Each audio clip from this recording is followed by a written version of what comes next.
Indians working in the US have gotten the biggest shock of their lives, but it may work out to be very well for India, and I'll explain exactly what is happening.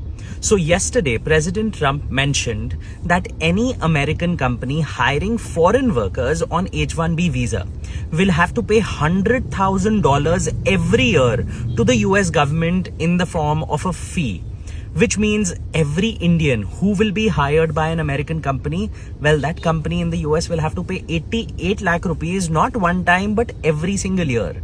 Now, this means that practically all the Indians working in the US and are not already US citizens may have to come back, because right now this is a presidential order, and whether it's going to sustain in the US Congress or not, we can't really say.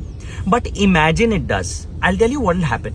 For example, when I speak with the administration at B schools in India like ISB as well as IIMA, the administration is really happy because right now the kind of applicants they're getting to these colleges for the MBA program are absolutely phenomenal. Because 35% of the Indians who would apply to the US every year in search for better MBA are now not applying, and all these people are now studying in India. Similarly, now the best of talent from the world is going to come back to India because companies may not want to hire them in the US.